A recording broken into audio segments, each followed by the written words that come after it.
आमी पहिले विरेश बोरकार जेन्ना जॉयन जाल्लो तेन्ना एकसुरो पडिल्लो, ताका बाकीच्यांनी तितलो सपोर्ट करूं ना. सरकार करचें ना सपोर्ट कारण तो विरोधकान आसा, पूण विरोधकाच्या बाकावेल्यांनी ताका कांय सपोर्ट मेळनाशिल्लो.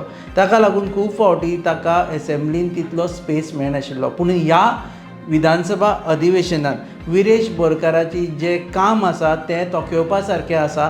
कारण आमी पयलें फक्त तो उलयना जाल्यार हे फावटी तो स्टडी करून येता, तो फिगर्स घेवन येता आनी तो आपल्या विशयान इतलो तज्ञ आसता की जर सरकारान ताका कितें आन्सर दिलें जाल्यार ताका प्रतिप्रश्न विचारपा खातीर तो रेडी आसता. वेल स्टडीड, यंग, एनर्जेटीक, अग्रेसीव असो विरेश बोरकाराचो परफॉर्मन्स पळयल्यार विरेश बोरकारान एक बरो लेजिस्लेटर जावपाचें सामर्थ्य आसा हें सद्या प्रूव जाता.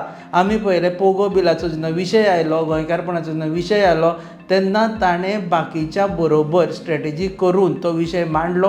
पूण जेन्ना सरकारान सांगलें की आपूण हें प्रायवेट मेंबर्स रेजोल्युशन घेवंक शकना किंवा भायर पडले, तेन्ना विरेश बोरकार एकटोच वेलान वचून बोळ घालपाक लागलो आनी शेवटी पर्यंत तो बोळ घालीत रावलो. ताणें आपलो प्रोटेस्ट मांडलो.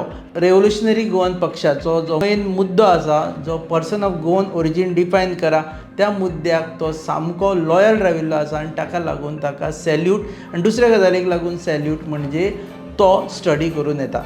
तुमी पळयतात GNH.